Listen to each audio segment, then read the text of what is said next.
I want to check the video because as the official NIKKE White Knight, we cannot tolerate anyone saying that Kim, this guy right here, this lovely guy, is betraying the gaming community. No, we can't. We can't. Right? We cannot tolerate that. So the 2.7 billion betrayal of a gaming legend. I'll share the link later for the channel. He makes pretty good videos. He also made a couple of videos regarding the memes for Doro and for Speaky, which go pretty in depth into explaining them. So pretty nice channel. Let's see what's going on with Kim. I've always found pretty funny that when it comes to NIKKE, there is so many double standards for people criticizing AI, but then playing one of the companies that is most obvious about it. But let's see what's going on. Let me put it at 2x maybe, or 1.5. No, not the sleep timer. There we go. Most artists never make it, but when this illustrator finally... Okay, no, he speaks pretty fast. Let's go at normal speed. Most artists never make it, but when this illustrator finally got funded, he didn't just make a Gooners. game, he made a billion-dollar empire. An empire so That's us massive giving that money the to Kim. South Korean pension fund poured millions into it, which means, technically, the future of Korea's economy is now resting in the hands of gooners worldwide. We will make sure the birth rate in Korea remains low, but the companies are properly funded. Every artist with a dream, until he made the one choice they could never forgive. On paper, Kim had won. He was an artist who beat the system, but while his bank account Kim was Hyun loaded, Tai, his reputation. among That's like the lowest, I would say, no? was about to take a massive hit, because Kim committed the one sin artist world considers unforgivable, at least according to a lot of artists. To understand how the founding father of Korean game illustration ended up here, we have to go back to the beginning. His art was so fucking goated in Blade and Soul and all of the previous titles he worked on. Like, his art was so iconic. And then 5 years ago, a little bit less, probably like 3 years ago, he started spamming so much AI bullshit into Twitter. It's crazy. And it's crazy that it took so long for people to notice it as well, because he's always been super open about it on his profile. He's pretty close about it on the company and how they use it for shift up, but that's a different topic. 1978. Okay, not that far back. This is Kim Hyun-tae. Okay. Drawing obsessively Young from a young Kim? age and gaining recognition early. Even during college, he was already working part-time as a lead illustrator at a company called Softmax. From his early works, you can start to see a signature style drawing that became iconic through time. Those of you with a keen eye, or played lots of MMORPGs back in the early 2010s, you may have already noticed that these illustrations look quite familiar with a game called Blade and Soul. Yeah. And that is because after building up... We could talk about another day about Blade and Soul, NCSoft, and all of the bullshit games they've published over the years, and how they kill this IP, with the most recent one being Blade and Soul Heroes. My god, that was a bad one. His portfolio, he was put in charge as the art director of Blade and Soul. Unfortunately, being an art director at a big corporation is still not enough to truly flourish your ideas. Behind every choice, there are 100 steps of bureaucracy limiting an artist's vision. He realized... I will say Kim learn more probably working as a game director there than anything else, because he followed the same formula for Shift Up, no? He's literally like Shift Up, it is the same as NCSoft for any of these big other companies. If he decided to stay at a big corporation for the rest of his career, he would have had job security and a hefty paycheck, but that meant that he would never truly realize his vision as an artist. With that certainty, he left to create his own studio named Shift Up. Right. In the early days of Shift Up, Kim wasn't living the dream. Despite being a celebrated art director, he barely had enough to support his family. Long nights, endless revisions, and overtime defined the studio's early days. Every decision felt like a gamble, not just financially, but morally. Could he survive and stay true to his vision? Their first project was co-production with another studio, Next Floor. It was a smart move financially, less risk. There is, I don't know if you'll talk about it, but there is another game that they did help develop as well that most people don't even talk about. I don't remember the name. If he doesn't talk about it, we can search it later and show it. But there is an extra project. I don't know if it was before Destiny Child or not, but there is one more. But yeah, Destiny Child was their first small success, no, I will say. It's still super niche, because obviously it was too heavy on the fan service side, which we like. It's still super niche, but it's basically the foundations of NIKKE. Resources, but creative freedom was still limited. Game launched to mixed reviews. On one hand, it was a financial success. On the other, It wasn't the pure vision Kim had imagined, and that tension would only grow. Every shortcut he could take became a test of his integrity as an artist. With this, he set out to build his empire, and started development on 2 very different games that will come to represent the studio. One was NIKKE, a mobile gacha game, the safe, money-making option. The other was Project Eve, a console game, risky, ambitious, and uncharted territory. And what did Kim do? He was like, okay, we sell half the company to Tencent for NIKKE, and then we sell a little bit to Sony for Stellar Blade. He's been a sellout since day one. There is not a single project he's been like, oh yeah, this is good. Let's play it safe, make our own bit. Nah. He's been a sellout since day one. He doesn't have any sort of morals, nor he cares about anything else. Like, he's always been about money and nothing else, which, hey, it's a business, okay? It is what it is. But yeah. For a mobile studio. Now, you might be surprised at why a mobile gacha game company decided to attempt making a console game. And that is because the video game market was changing fast. Let me explain. As more and more live service games came out, they demanded more of attention and time. These games were designed to prey on its users with FOMO, those yachts are expensive, login rewards, and battle pass systems. Ultimately, people can't juggle 30 games at once. We can. Who's gonna stop us? I take that back. Unless you're this guy or severely unemployed. Useless. So what did that mean for ShiftUp? It's important to remember that Kim is an artist and CEO. Seeing what kind of games great studios from the West and Japan were able to make, he realized that if his studio didn't have the knowledge and the know-how to produce a game other than mobile games, the future of his studio was uncertain. With that motivation, he was determined and crossed a line he couldn't backtrack from. They released a game announcement trailer alongside recruitment posting for Project Eve. Oh, bless Eve. Now, that ass looks good. This game, no one is ever going to trust anything they ever said. I make it sound like they had infinite funding, but during mid-development, they came very close to being bankrupt. Developing 2 games at once was costing them. Despite having strong ideals, at this point it wasn't about ideals, it was about survival. It didn't matter if you had a good idea if it was going to die before fruition. In an interview with Kim, he admitted telling his employees that there was nothing to worry about, even though he only had enough to last 3 more months. The situation wouldn't have gotten this dire in the first place if he had just cancelled Project Eve and solely focused on the mobile game and make easy money. He tried to convince new investors about his vision, but all of them thought Project Eve was too risky. A mobile game studio making a console game? You know, just stick to what you know. If you know anything about the Korean game industry, Kim gaslighting his employees. The industry focuses on pay-to-win MMOs, and it has been like this since the 90s up to now. Games I was gonna say, like, it's been the same literally since gaming came to Korea, no? They are the forefathers of pay to win, I will say. I don't know if it's probably Korea. They probably the founding fathers of pay to win games. that maximize dopamine hit and playtime. Developing And also the founding fathers of scamming their audiences and never publishing the correct rates, like it's been the case for ShiftUp, like it's been the case for Nexon, and like it's been the case for so many companies. For those of you who don't know, that there was a drama with Destiny Child and fake rates and whatnot as well. console games just didn't make any sense to these shareholders of mega corporations. Then came a miracle. Sony's Shuhei Yoshida saw a demo of Project Eve and was impressed. He offered investment and Sony's technical support, giving ShiftUp access to arsenal of tools that would otherwise have been impossible. If Sony hadn't stepped in here, ShiftUp likely wouldn't exist today. But the pressure didn't.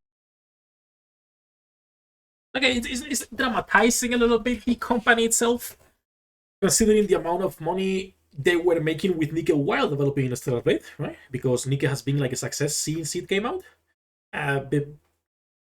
They also sold 50% of the company, 49, to Tencent before NIKKE came out, pretty sure, or just afterwards, which also meant probably pretty good money for Stellar Blade in case they need it. And I'm pretty sure they have a good contract with Sony as well. So I don't know. Yeah, a little bit, but a little bit dramatized. Projects continued, timelines were tight, and every choice now walked the line between artistic integrity and financial necessity. After 5 years of development, in November of 2022, NIKKE Goddess of Victory launched. NIKKE! A game that on the surface, let's be honest, seems like a gooner bait, but concepts like that can only serve as a novelty and are bound to fall off. The fact that NIKKE was able to survive for this long means that there's a lot more behind the scenes than flashy characters. Okay. I'm 100% honest, there is nothing else. It is what it's selling. People can talk about the story and what they want. The reason why they become so big is not because of the story, it's not because of the winner stuff, it's because they follow the Hoyo formula. Focus on the casual players, cater only to the casual players, ignore your most hardcore fans who want to play the game, which is most of us here, right? we've been eating shit for 3 years, so at the end of the day, this is what it is. And just focus on casuals. If you focus on the casuals, you focus on conventions, on merchandise, on releasing collectibles, which is what they've been doing consistently. It's been working way better than any of these, same games that are pretty close but make way less money, like Azur Lane. Why don't we become casuals? We should, honestly, at this point. At this point, we should. From what I can gather, the game genuinely seems to have a compelling story, characters, and gameplay. Since its launch, NIKKE quietly scraped over $1 billion in revenue. Yes, $1 billion with a B. Wouldn't be me spending. After seeing the success, the MPF, Korea's national pension fund, has made We're significant free to play here. investments to shift up. Yes, that's right. The future of Korea is in the hands of gooners worldwide, splurging on their waifus. Good future is With about to that come. financial security, Shift Up could finally release Project I think it's for the fun in the now game. renamed to Stellar Blade. But the tension between artist and CEO didn't disappear. Every update, collaboration, and creative decision carried weight of survival. And the constant question, how far can you bend before you break your own principles?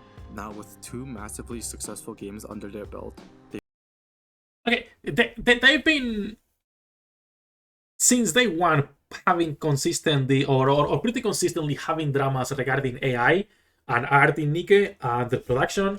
And for those of you who don't remember, I don't know if I have it around here. Do I have it on the NIKKE channel pin? Maybe? But they've been even giving talks in Korea about their workflow and AI and a lot of the things. I don't know if it's been here. There is a 15-minute video they tried removing multiple times. That they put. I don't have it here. Oh my God, we're gonna have to go to Twitter and scrap that. But they've been giving talks even on how they use AI and everything, and how they have something called Shift Up AI Labs as well. But like, the thing is that it's been so under the rug, like so. What's the word in English? They don't post those things into their main platforms. It's only Kim on his main profile, or it's only on site in Korea giving this talk, or it's only with the investor. Like, it's so many specific things, right? That here it is, a 12-minute talk about AI, and they've been doing this since like day one, literally. Huh? But again, since most people don't know about it or don't really check about it, they've always been like, oh no, Shift Up doesn't use AI, just coincidence, it just looks weird. But now they've been using AI since fucking day one, bro. But it's Kim, so we love him and forgive him. IPO of 4 trillion won, or about $2.7 billion, officially making Kim a billionaire illustrator CEO. Kim's journey wasn't just about Illustrators? You haven't drawn anything in like 8 years, bro. It was about the daily ethical tightrope of running a studio with people's livelihoods on the line. Efficiency, scaling, and innovation all became tests of his principles. Every choice forced a decision. That's his wife's job now? Through Security, vision versus survival. Little did the world know, the ultimate test of this balance would come in a form nobody expected. A tool that could accelerate production but challenge everything artists stand for. And here's the thing, long before that debate exploded online, reality was already catching up to Shift Up. Financially, Shift Up looked unstoppable. But beneath the surface, pressure was building up. From investors, from markets, and from expectations that never stopped rising. From an investor's perspective, despite Shift Up being an extremely profitable company and a company that is growing steadily, the fact that NIKKE was the only reliable revenue stream meant that there were way too many eggs in one basket. While the share prices fell, on the contrary, it is quite well known that they half of those PS5 should be mine. I'm insane, okay? I don't know how many employees they have. But half at least are mine. So why would someone so respected an artist with skills to back it up use AI? After all, AI goes against everything creative stand for. And his explanation goes as follows on one of his posts that contained AI art. I'm open about using AI. This was one of the tweets recently that got him into some trouble. It's not the biggest one. The biggest one was the Dodo cake, if you guys remember. But yeah, I'm open about using AI to reduce redundant tasks in my creative process. That said, this work involves 30 plus hours of hand painting. Any errors in the draftsmanship are mostly due to my own lack of drawing skills. To reduce redundant tasks in my creative process. That said, this work involved 30 Dodo plus cake? Yeah, I can hours of show hand it painting. on a second. Any errors in the draftsmanship are mostly due to my own lack of drawing skills. This wasn't just a creative choice. It was a competitive one. He has openly said competing with Chinese. This one also got him into some trouble, and this is the funniest one to me because so many people were defending it, and so many, not the usual retards on Twitter that always defend AI. You like AI, good for you, I don't care, right? But people who are super open about hating AI, about disliking everything AI related. But when it comes to their favorite company, they will not stop using those products, even when the CEO is pretty obviously telling you, yes, we will be using AI and we are using AI, right? And he said basically, we devote around 150 people to a single game, but China puts in between 1,000 to 2,000. We lack the capacity to compete both in terms of quality and volume of content. AI can allow one person to do the work of 100. Reminder that a majority of the company is owned by Tencent, which is Chinese. Like, this is just excuses as to why they're using AI. Like, he can try to justify as much as he wants. It doesn't fucking matter, okay? I don't know if he bought what Tencent, like the percentage Tencent has or not. I know he was buying some part of it. I don't know if it's all, but it's still same bullshit. Studios is getting harder and harder. They simply cannot match the cost to output ratio that Chinese studios have.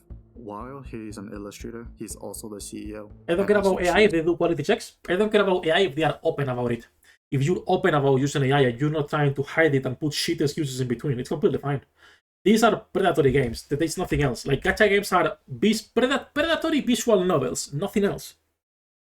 Be open about it. It's fine. People don't give a fuck either way. Like, people don't care regardless. If you're open, like, hey, yes, we want to save time, make more money, AI allows us to do that. That's it, nothing else, right? People don't care. But anytime you're trying to lie and put excuses, it's like, and every year, what those for? two roles drift further apart. Whether or not you buy that excuse is up to you. I personally think it's a bit of a cop-out. For a man who built an empire on the stroke of a pen, using an algorithm to fill the gaps felt like an ultimate betrayal. People are against AI for various reasons. Companies what is that mean, bro? Gaps felt like an ultimate betrayal. People are I'm gonna steal this meme for later. No thanks, I use AI. I don't need to think. Thank you. Against AI for various reasons. AI companies driving up prices on consumer goods, trading on stolen data, or it's just lazy. There's honestly an infinite amount of reasons to hate on AI, all being completely valid, by the way. And to no one's surprise, under any post reporting on ShiftUp's plans on using AI in the future, there was a massive push. The problem is that people are seeing that now, but they've been using AI already for years. They've been in plenty of controversies, not only for AI, but also for stealing, when it was the case for the event with SBS and the NPC, if you guys remember, that they settled privately with the OG artists because they clearly took too much inspiration from the design. Users denouncing their games, pledging not to play their future games and whatnot. Anyways, if you enjoyed this video, you might also like these. It was a nice video. And the speaking one and the Doro one are really good videos as well that you guys, I would recommend you guys check. Let me put the video here. Let me find the Doro cake so I can show it to you guys. That was what got him into a lot of trouble recently. Jam 3rd here. This is what got him into trouble recently. He posted this, okay, which is, I tried making a cake using a recently popular recipe. Enjoy watching. I tried making hashtag nano banana. And this obvious AI cake got him into also, as you can see, 1.6 million impressions, and most of the replies are you know, stockpiling on him, same for the quotes and everything else. But this is the most recent one. And they've been having things like that since day one. And again, Kim hasn't posted anything he's made on his own since forever. He hasn't done anything. Like, I'm pretty sure even this one has AI, and then he's been posting AI since when? Here, this video that most people didn't even see. The Stellar Blade demo is playable right now. But again, that was before the Stellar Blade came out. Like, they've been using AI since forever. And then if you keep scrolling, all of the art he's posted, not these ones, right? But the actual digital art, which is here. All of this is AI, which, by the way, I don't mind. Nice booty. but be, be open on your games when you're also using it, right? Be also open on your games while you're using it. That's my only complaint with Kim and how shady they are trying to hide the AI usage. I don't care. Like, I play Dragon Traveler, which is dog shit AI game, right? I don't mind as long as you're open about it. And Shift Up has never been open, so that's what I did dislike them as a company. I like the game, I dislike the company and Kim heavily. Fuck you, Kim. That's it. Good video. Let's go do dailies and chill for a little bit doing the rest.